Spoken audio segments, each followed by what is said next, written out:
This is one of the rarest video game consoles on the planet. Only about 1,000 units were ever made. In a country that doesn't exist anymore. It's the first and only console ever produced by the former East German Communist state, the GDR. Its name is the Bildschirmspiel 01, or the BSS-1. We wanted to know everything about it. Who invented it? Why was it built? What does it tell us about communist tech ambitions? And maybe the most important question, what does it feel like to actually play it? The BSS-1 is more than a quirky piece of legacy hardware. It tells a story about a secret war being fought in living rooms around the world, even today. This is the hunt for the lost communist console.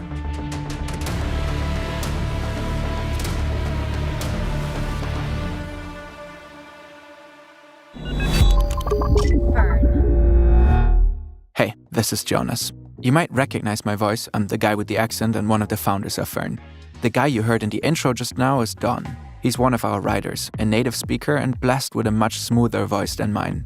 Going forward, he'll narrate some of our content, to let me focus more on editorial work. Action Park was his first video in case you missed that one. You'll still hear me and Hook, of course, we're just mixing it up a bit. So please give Don a shot, he's really good. Thanks, Jonas. When we first heard about this mysterious console, we knew immediately we needed to get our hands on one, so we went online. The BSS-1 is extremely rare. Of the roughly 1,000 units originally produced, only a fraction seem to still exist. They came in different colors. Most models are solid black with yellow or orange buttons. The white version is much harder to find. And the rarest of them all is the white one with white controllers. We found that exact variant on eBay. Even though it's more than 45 years old, it looks almost brand new. Collectors say only about 15 of these are left worldwide. We buy it, and a few days later, the BSS-1 is finally delivered. But not to us. In this box, there's a very, very special console, a gaming console made in the GDR, in the German Democratic Republic. And we just bought it for €900, and we want to unbox it and see what it's worth. Let's go. This is Daniel Budemann. He's been one of the defining faces of German gaming culture for nearly 2 decades. He hosted legendary video game shows on MTV Germany and later on YouTube. We met with him in Hamburg to put this historic console through its paces. Here we are. So this is it. This is the RFT TV Spiel, or the Bildschirmspiel 01. The one and only gaming console made in the GDR, which is weird, isn't it? The BSS-1 is about 30 centimeters wide and weighs roughly 1.5 kilos. It comes with 2 controllers. There's a number behind one of them. If you take a look, this is a small stamp with the number 710. Every single unit has its own unique serial number. Online, there's a list tracking all of the surviving devices, or all the known ones anyway. Ours doesn't seem to be on it, which suggests it might be a rare find. This red button is the power switch. Below it is a row of yellow buttons. These let you select the different games. There are 4 in total: pelota, squash, football, and tennis. The black buttons here on the left let you adjust various in-game settings. Even though East Germany developed its own computers and microelectronics, it made only a single attempt at building a video game console. The country had a very particular relationship with technology. It was largely cut off from the West, and sourcing modern tech was often difficult, if not impossible. That raises the real questions. Why video games? Who pushed this project forward? And what were they actually trying to achieve? It's the 1970s. Germany is divided by a political and very physical border called the Iron Curtain. In the West, there's the Democratic Federal Republic. In the East is the authoritarian GDR, a proxy state of the Soviet Union. In the Western world, technological progress is speeding ahead full throttle. Part of this trend is the emerging video game industry. In 1972, the first commercially available home console in video game history hits the US market. It's called the Magnavox Odyssey. The electronic game of the future. Odyssey can be many things to your family. Fun, excitement, entertainment, challenge, and education. The console can, well, it can't do much. It's basically just a few glowing squares drifting across the screen. The system ships with 12 pre-installed games that turn your TV into a soccer field or a hockey rink. But first, you have to attach colored plastic sheets to the screen. One game stands out, tennis, which is actually more like a very basic version of ping pong. It's easy to learn and very intuitive. Atari sees the potential and adapts the idea to create Pong. In less than a year, Pong becomes the first commercially successful video game in history. Before long, competitors are racing to copy the concept. You can choose tennis, or hockey, handball, or squash. Over the next few years, video games evolve at breakneck speed. By 1977, consoles like the Atari 2600 are conquering living rooms from the United States to Western Europe. I'd like the most popular home video game system ever. Ah, the system you want is the Atari 2600. Not so fast. I want a system that can play hundreds of games. Oh, then what you want is the Atari 2600. But I'd like the system that can also play educational games for my children. Then what you want is the Atari 2600. Fine. Video game graphics and sound effects improve rapidly. Within just a few years, the industry produces its first true icons: Space Invaders, Asteroids, and of course, Pac-Man. Now from Atari, a great new video game, Pac-Man. By the late 1970s, the first home computers are sold in the US. Machines like the Commodore PET 2001 and the Apple II. And with that, the West pulls far ahead of the East in both tech and gaming. It's wild to think about how we went from here to here. Keeping up with the speed of tech is hard enough. Actually understanding AI can feel almost impossible. But notice how we started with something intriguing like the BSS-1 and organically slid into actually learning something? That's exactly what Brilliant does. Say you're looking to build better habits for next year, like really understanding artificial intelligence instead of just using it. Brilliant's hands-on course, How AI Works, breaks things down in a way that finally makes sense. You see what's happening under the hood, how a language model picks the next word, or how neural networks learn patterns from massive amounts of data. It's a completely different experience from attending a lecture. You learn by doing, and the concepts actually stick. Brilliant turns that spark of curiosity you already have into real problem-solving skills. To start learning for free, go to brilliant.org/fern, scan the QR code, or click the link below. You can also get 20% off an annual premium subscription for unlimited daily access. In the 1970s, most households in East Germany already have a TV in the living room, but they can only dream of owning a computer, let alone a game console. Of course, East Germans noticed that technology is increasingly becoming part of everyday life in the rest of the modern world, so the GDR decides to do something about the massive gap between their consumer technology and that of Western industrial countries. In 1977, the GDR declares microelectronics the country's top priority. Billions are poured into building an independent microchip industry. The idea is twofold. One, strengthen the GDR's position as an industrialized nation. Two, have its own population experience the luxury of owning home computers. Atari's success with Pong in the West doesn't go unnoticed either. By the mid-70s, the GDR's leadership decides that the country will build a console of its own. So let's try to figure out what the BSS-01 can do or can't do. And as you can see, an exact copy of the Western version of Pong. So this is tennis, and yes, it works. With the controllers, you can move the paddles up or down to hit the ball.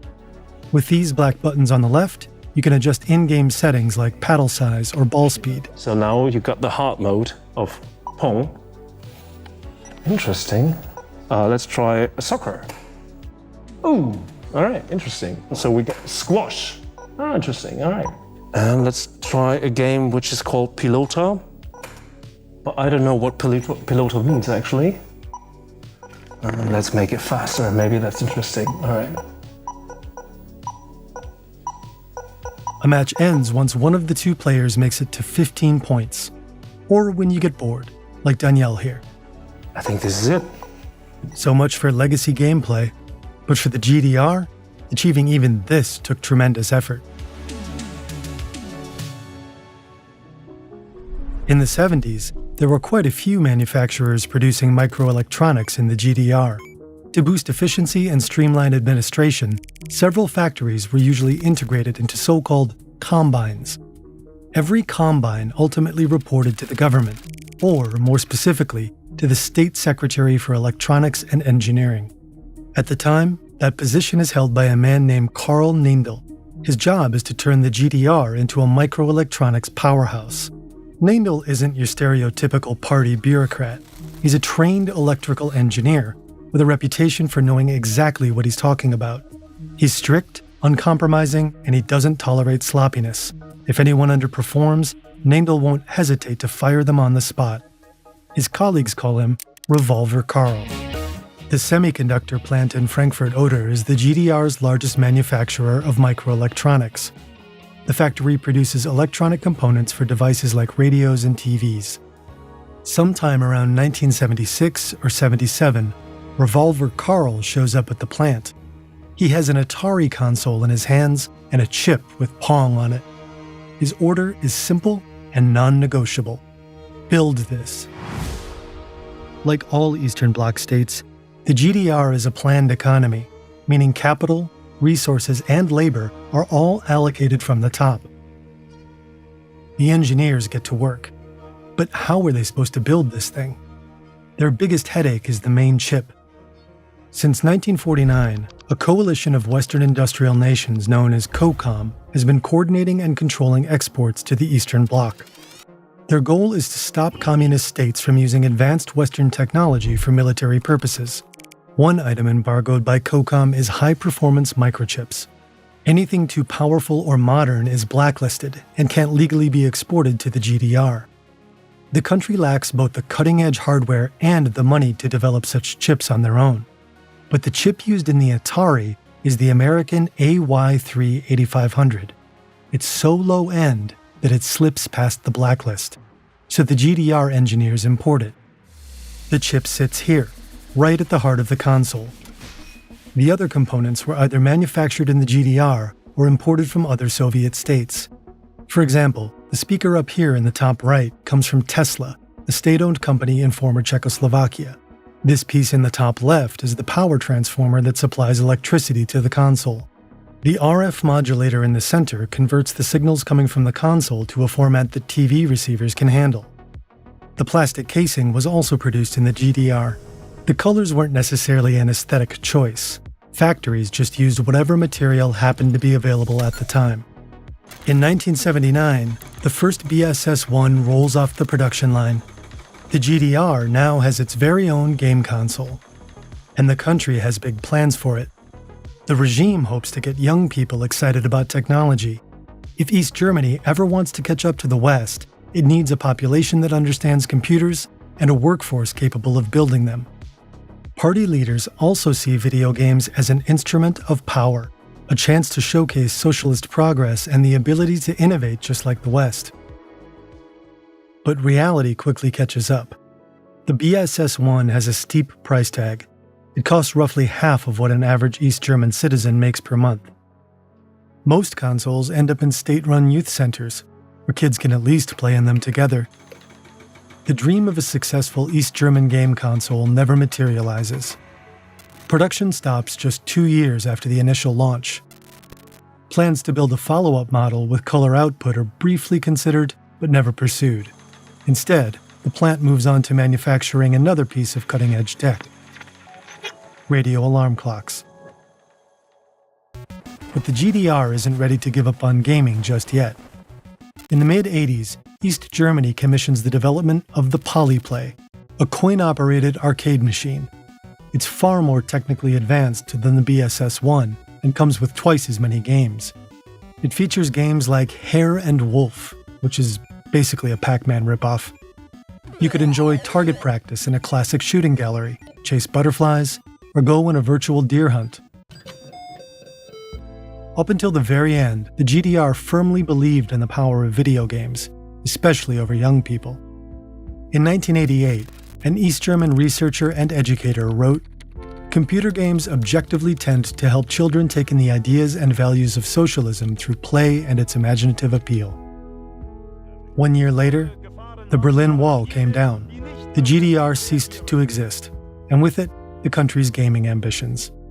But by commissioning the BSS-1, the GDR had tapped into a much bigger idea, using video games as a tool for projecting and wielding power, a strategy that is more prevalent than ever.